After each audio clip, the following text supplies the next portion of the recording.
Hello and welcome to Intro to Computer Games and Simulations here at Lorain County Community College. I'm Mike Substelny, your instructor this semester, and this week we are going to be talking about social and mobile games. What are social games? It's easy to define mobile, but social games are games that allow players to interact socially. Like baseball would be a good example of a social game where the players interact with each other. Car Town is an online game where the players interact with each other. Chess is a game where players get to interact socially with other players. It's kind of a multiplayer game. And 2 weeks ago, in a video far, far away, we said Csíkszentmihályi's theory of flow. Challenge that went up too fast is frustration. Ability going up too fast is boredom. If the game stays exactly challenging enough as the player gets better and better, they will stay in a state of flow. And if you create a game that can keep it up forever, the player will be entertained forever. It is possible that introducing the social aspect, having other players involved, is a way you can help keep players in a state of flow forever, because the other players are also adapting and learning and enjoying the game along with your players. Get on with some examples of social games. Here's a massively multiplayer online role-playing game called World of Warcraft, a classic social online game. Another classic multiplayer online first-person shooter, Star Wars Battlefront 2. A casual construction game, Minecraft. Interesting thing about Minecraft is that you can play it with pretty much any player interaction pattern, single player versus game, player versus player, multilateral, team, cooperative, etc. You can build just about anything in Minecraft, and you can have just about any goal in Minecraft.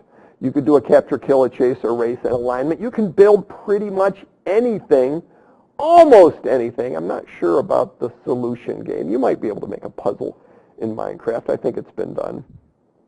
How about a multiplayer asymmetrical mobile co-op game called Space Team, where you play it on your mobile device, and it takes several of you linked together, working together to repair the spaceship round after round.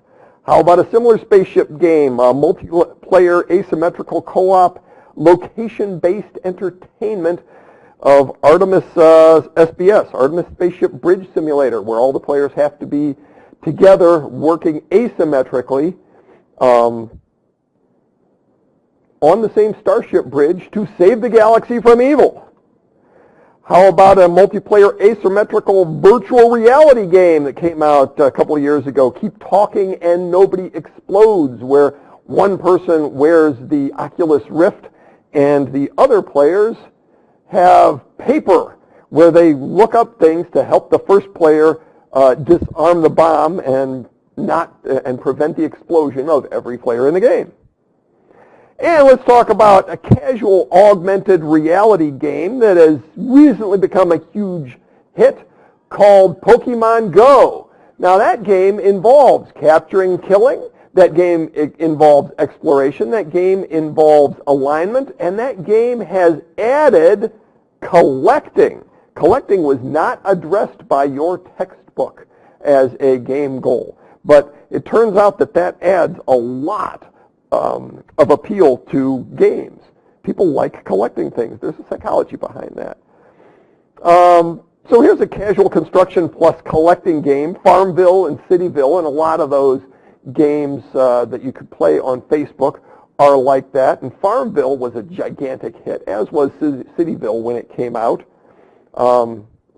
Casual social games have these characteristics. They have simple rules. They don't take much skill for the player. There is very low commitment. This is very important. There's very low commitment on the part of the player to playing these games. Baseball would be a formal game that is high commitment, high skill, complicated rules. Casual might be Car Town. Simple rules, very low skill, not much commitment. You never feel like you have to come back to Cartown. So, PopCap commissioned a study by Information Systems Group to figure out who plays social games. This was back in 2010, I believe. When do they play? Why do they play? Things like that. And they asked 1,202 people in the United States and the UK 41 questions and came up with a report. You'll have a link to that report in Canvas in the class. Looking at the age of social gamers, we see that they concentrate in the 40 to 49 and 50 to 59 age range. This is not the demographic we usually think of for gamers. And look at this, they skew mostly female, which is also not the demographic we think of for gamers. So who are these social gamers? It turns out from their study, most of them work full-time. Most of them played for over a year, and only 6% were students in high school, college, or post-grad, or something like that. 57% of the players of those games did not graduate from college, at least on the U.S. survey. And 28%, this turned out to be very important, 28% had spent real-world currency for game currency, playing these Farmville and other games. They asked what was the reason for the social gaming, and by far the highest rated answer was, I like the fun and excitement, and some said it was a stress reliever. Way down on the list was it was my preferred way of interacting socially and improving hand-eye coordination and things like that. They liked playing the games just for fun. And the internet gaming success story of 2010 was, in fact, Farmville. No one expected Farmville to do what it did. It came out of nowhere. And building this game took Zynga just 5 weeks. They had a team of just 15 to 20 people. It cost them $100,000 to $300,000, it's estimated. And the sources for this are an article in Gamma Sutra, February of 2010. They launched it June 19th, 2009, and in 9 weeks, Farmville drew in 11 million players. And that was considered astounding at the time. Well, there's another game that had just one developer, Minecraft. It also drew in 11 million players, but it took 4.5 years for Minecraft to get where Farmville got in 9 weeks. And then we've got 2016, when Pokemon Go hit 45 million players in about 3 weeks. We're going to talk about how all these things happen. We're going to explore some of the game development here and figure out some of the things that went into this. How did Farmville spread? Well, they used a trick of nonstop notifications in Facebook. There were messages that came from friends, not advertisers. So Facebook people tended to accept them and click on them. So even non-players would get these messages from Farmville, and that was the insidious way that Zynga got that game to spread. They seemed more attractive because they came from real friends who just wanted to give you a gift. Now, the game mechanics of Farmville were extremely simple. Oops. You would harvest, you would plant, and you would plow, all by clicking on squares on a grid. And that's pretty much it, other than the social interactions. The game mechanics were just click, click, click. And there was a question about whether Zynga could keep up that pace, because the game mechanics of Farmville were grinding. And after a couple of years, players realized they didn't quite like grinding all the time, day and night. So they learned from Farmville and developed Cityville. Used Farmville to make Cityville grow even faster. And that was because they already had this network of players. And according to Metcalfe's law, the value of a network is proportional to the square of the number of connections. They already had this gigantic network that was super valuable. They started Cityville with an enormous existing Farmville network. And it grew and grew very quickly. Now, Cityville, you're looking at a little animation of Cityville. The game mechanics of Cityville are similar. You click on squares, but you have other things to do. You have these little sub-goals of money and stars and energy and things you can pick up that are around your city that aren't just grinding. They're rewarding to you. You can collect from your different things, and you want to come back and collect more often. And you can interact with your friends, and you can ask for bonuses, and you can give them bonuses. It was a brilliant adaptation of the Farmville game mechanic that they created. So you'd get experience points from crops, from collecting rent from businesses, and from helping your friends. Moving on. There were multiple in-game currencies, and there were lots of other resources that were available to build your city. And it was a construction game on top of everything else. Well, I guess it still is. There were numerous goals, numerous sub-goals, and no final goal, as you'll find in many of these social games. Now, they do require social interaction for success, and that's something we'll look at in other games. The other two big hit games we're going to talk about, Minecraft and Pokemon Go, the social interaction is somewhat optional, but it definitely adds to the appeal of the games. But in these games, the Cityville, Farmville type games, social interaction is necessary for you to succeed. And it's how the game spreads. So you could help each other collecting crops, guiding each other's ships, sending buses to each other, things like that. There's social interaction. All the Facebook social games involved giving gifts. You'd get rewarded for giving gifts, and receiving gifts was always a great thing.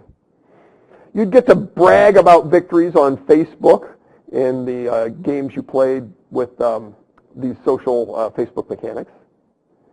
And you could challenge your friends to beat your score in a lot of these games, or show off the city you've collected. Now let's look at the ideas behind Farmville and Cityville. What made them think of this? What in the world was on their things? In a CNN interview, Zynga founder Mark Pincus said he wanted to create simple games that people like but can easily set aside. He built the games so they would be playable in a tab in a browser while you're on a conference call. He set out to fill a surprising void in most people's daily internet use. And this was an important part of his thinking. In 2007, Mark Pincus thought that something had gone oddly wrong with the whole internet experience.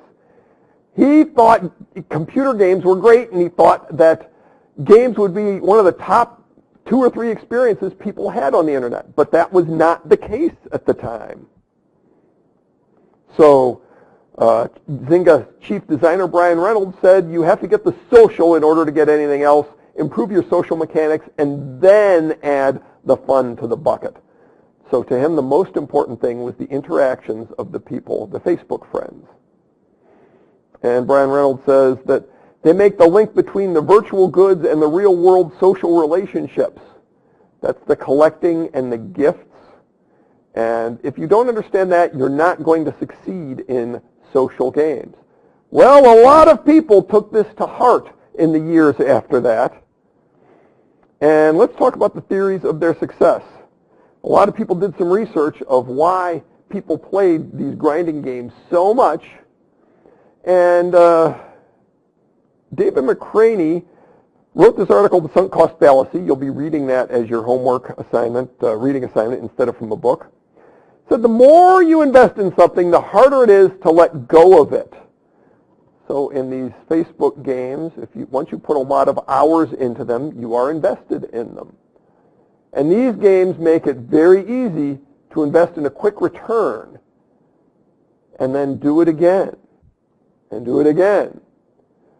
So Teague Kelly's engagement hierarchy talks about the hierarchy of game engagement. So the lowest level is a game can be a distraction. The next level, a game can be amusement, can be a connection, then it could add meaning, and then a game could actually enter into the culture. All right, here's a distraction. You've seen internet memes going around. Tomorrow, Facebook will change its privacy settings that will allow Mark Zuckerberg to come into your house while you're asleep and eat your brains with a sharpened spoon. Ha, ha, ha. People shared this all over the internet. It was really funny, and that was just a distraction. And you see these little distractions in social media all the time. Then you get to the next level of engagement hierarchy, amusement, some of these puzzle games like Tetris or Bejeweled or Candy Crush. And then you get a connection where it's not just some momentary attention, but you get a lasting relationship with the game or the game's world, as in the Star Wars world or in bridge, if you're into contract bridge playing. Then a game can reach the level of meaning when you've got, let's say, as in Darksiders, where you've got a character that has some personality in a world that has important epic events going on, or there's an internal desire to master the game, as in golf. The game takes on meaning for the player. And then a game can become part of the culture. Common topics of conversation every day that everyone might engage in, such as baseball or football or basketball. Basketball is a big topic in Cleveland this year. Or Halo 3, the Halo franchise, has entered into the pop culture, and a lot of people would talk about Halo in their everyday lives. Now, most casual social games can never get above the amusement in that hierarchy. So it's very important to be the first to market. The competitive games that do the same thing, there's no point in players adopting them because all they get is the amusement, like the Farmvilles and the Cityvilles, or the Car Towns, or Railroad Empire, Cleveland's locally made social Facebook game. However, Pokemon Go broke all of those rules. Pokemon Go made it beyond distraction, made it beyond amusement, made it beyond connection. There's meaning in Pokemon Go, and Pokemon Go, within days of its release, certainly within weeks, became part of our culture, and there were already jokes on Saturday Night Live about Pokemon Go within weeks of its release. I don't think even Halo has reached that status. So let's talk about the social game mechanics that are used in mobile games like Scrabble or Draw Something. I don't know what Draw Something is. Is it a cooperative game or a competitive game? It seems like a game. Anybody play Draw Something out there? That's kind of a question. But it uses all those social mechanics. So PopCap commissioned another study in 2013 to study mobile gaming. And they used Information Solutions Group again. They got 1,008 responses from U.S. consumers who played games on mobile devices. And they found out the gender of the mobile gamers was skewing more and more female and less male in the years 2011, 2012, and 2013. So the rapid growth of female participation indicated that once again someone had tapped into an untapped market. They had found an itch that needed to be scratched. They found that by and large people played mostly the free-to-play games, a tiny bit only played paid games, and a whole bunch would play both free and paid games.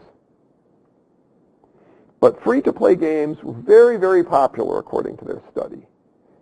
And winding up, Pokemon Go took all of the things that we said are important in social games and mobile games, and they added augmented reality and nostalgia. Nostalgia turns out to be an important part of the appeal and spread of Pokemon Go because they already had Pokemon deeply embedded in our culture. And that is what allowed Pokemon Go to reach that deep level of penetration so quickly and be such a gigantic hit. Now, that's all we're going to say this week. Next time, we're going to talk about playtesting games. Until then, this is Mike Substelny signing off for Intro to Computer Games and Simulations here at Lorain County Community College.